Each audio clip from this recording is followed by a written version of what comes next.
For moral dilemmas, both real and mad, we have it here on Drop Your Buffs, a podcast discussing Australian Survivor.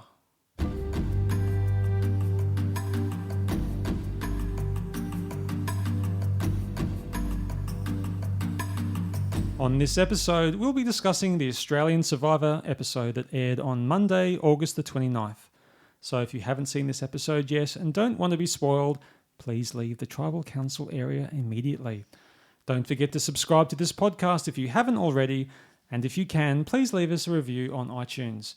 You can follow us on Facebook and Twitter. Just go to dropyourbuffs.com for more details.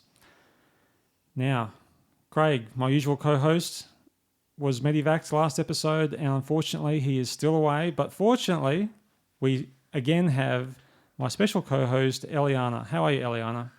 Good, thanks. Thanks again for joining us. Now, with this episode, we're finally talking about hidden immunity idols. They're finally looking for the idols. It's one of those great things about Survivor to finally see. Just before the show started, you may have seen Evan was being interviewed on The Project, and he was talking about the whole searching for the idols, and that was one thing that always confused me because we didn't see much searching for the idols that I thought that they would be doing. And he was saying he was searching. He spent heaps of time searching, and even he was searching before he even found a clue. So they actually have been doing lots of searching. They just haven't been showing it on the TV edit. So you know, I mean that was good to know, obviously. But on the US version, they do actually show the people looking for the idols a lot more. I think, of looking. It was just a bit confusing, I think, for us to see. But we start with Rowan on the Red Aganoa tribe.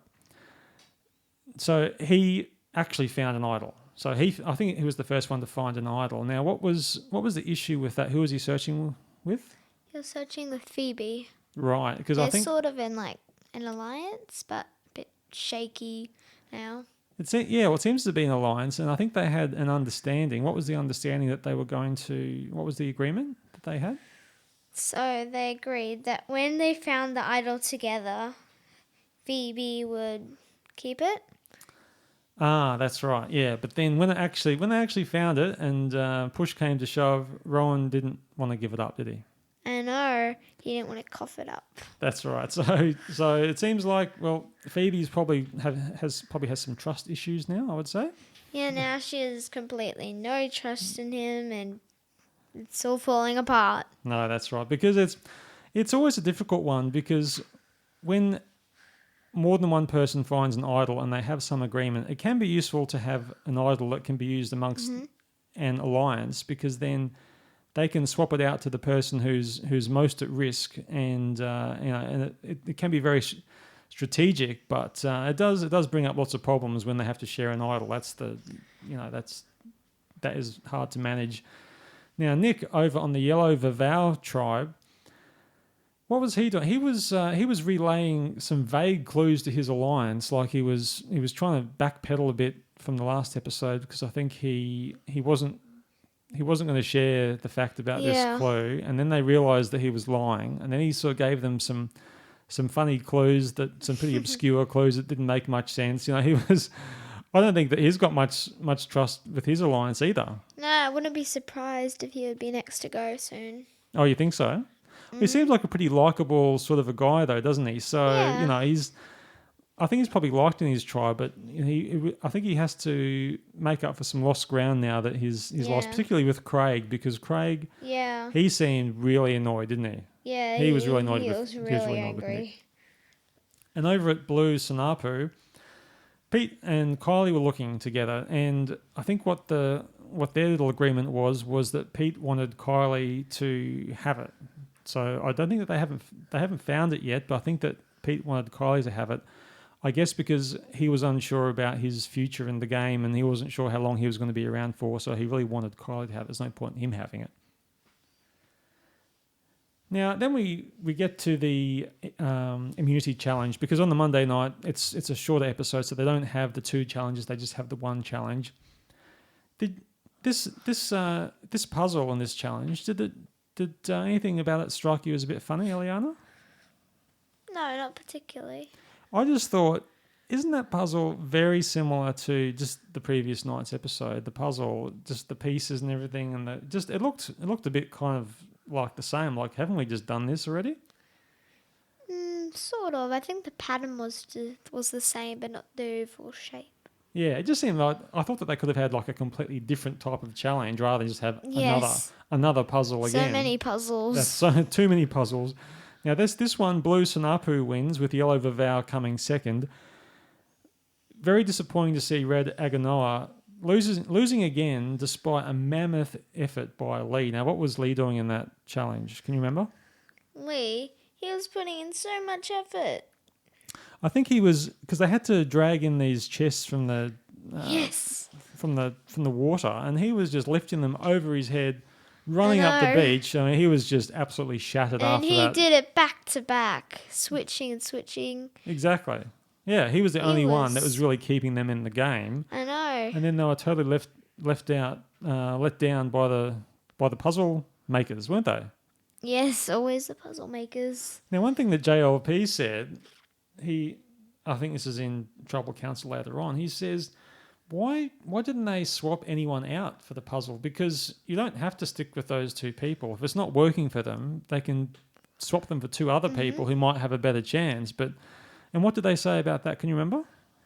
Well, both of the puzzle makers, they said that it wasn't really in their character for them to swap out and give up, but if they would have, they might have won the challenge. That's right, exactly. I think they were just a bit too headstrong, weren't they? They just thought that they Yeah. could do it, and because in that challenge it was Cat again, wasn't it? Yeah, Cat again. Cat, and who was the other? And who was the other puzzle It maker? was Nick. No, because Nick's in the yellow tribe. So it was Cat and someone else. I'm not sure who that was now, but so Red Aganoa going to Tribal Council again. Now, something else happened at the end of this challenge as well with the Yellow Vavau tribe. Craig had a bit of an interesting proposition for JLP. What was that one again, Eliana? He was willing to trade in something for a new flint because their flint had broke, so they had no fire and they were hungry, couldn't have any protein. Well, they said that they hadn't had a fire for 3 days. I mean, Wow. they're only about 9 or 10 days into the whole game, so they haven't had fire for very long, obviously, and I'm not sure. I haven't tried to make a fire with the flint before, have you, Eliana? No. So I can't really haven't. imagine exactly what's involved, but it seems I was just surprised that their flint was already broken.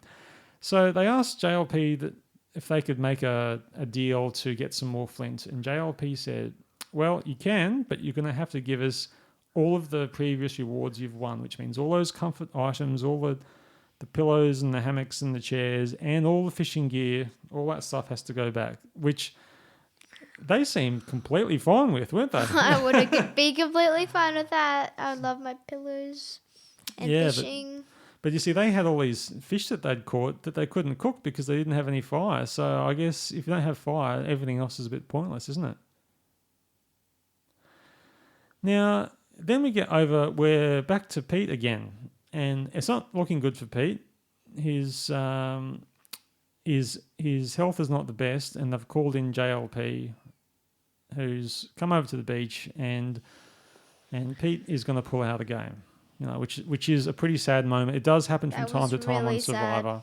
Yeah, it is. It does happen from time to time on Survivor, and it's never a good thing. And it's not what the show's producers want. Obviously, they want to have everyone playing in the game. But Pete said that he'd just caught a bug 2 days before launch, and he had never really recovered since then. He just felt that he was going downhill. It was hard because from our perspective, he still looked fine, didn't he? Yeah. He didn't really look sick, but he was very concerned about his health, and obviously it wasn't a decision he made lightly because No. he obviously loves the game. He wants to be there. Yeah. So, and I think he gave it every chance, and unfortunately, it just wasn't to be. And I was pretty moved actually by how upset the tribe members were. They were all pretty emotional, and particularly Matt was very emotional about Pete going, wasn't he? Yeah, he was pretty emotional. So unfortunately, we have to say goodbye to Pete. No one will ever outdo Pete's red suit. That was a fantastic red suit, wasn't it? Yes, that was amazing. It was obviously very distinctive. So Pete, we hope that you get better. The tribe has spoken.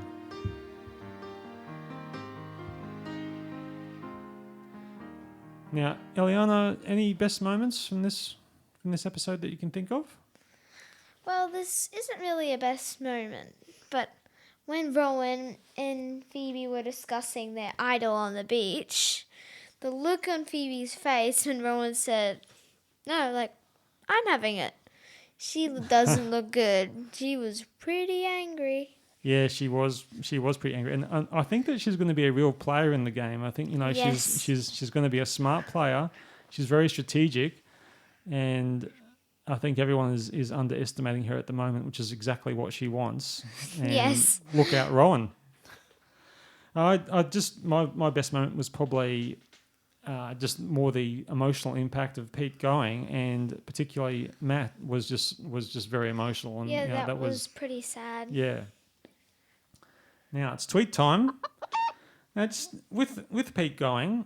There were quite a few negative comments on Twitter about Pete going, mainly sort of directed at that they didn't like the fact that he quit the show. And there's so many other contestants. There was 15,000 contestants that wanted to be on the show, and it seems a shame that we have someone who just quits the show. It is very hard to see because we only see probably 5% of what they film. Yeah. And we don't know the full story behind Pete. So it was a bit sad to see some pretty negative comments. Yeah, I directed don't towards think Pete. that's fair because it's not like he caught a bug on purpose or got sick on purpose. It's not his fault. Exactly, and he had. It seemed like he had been trying to get back in the game because he'd said a few days ago that he wasn't feeling well, but he was still there. He pushed on, just like his T-shirt, wasn't it? Yeah, push on. And unfortunately, he just wasn't coming good. But now a few other tweets were saying, and I saw a few there, so I think it was a bit of a common thread. They were saying the episodes are too long, too much waffle, not enough challenges. What do you think about that? Yeah, there's a lot of talking around cam and filming, but I think they wouldn't have enough time to fit in at least another award challenge because it does get a bit tedious watching them the whole time.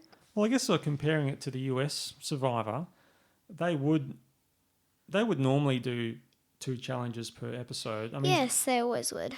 I mean, sometimes it's just 1, but they do often do 2, and I think that their episodes overall are a bit shorter as well. So I think they do probably have. I think those Twitter people do have something.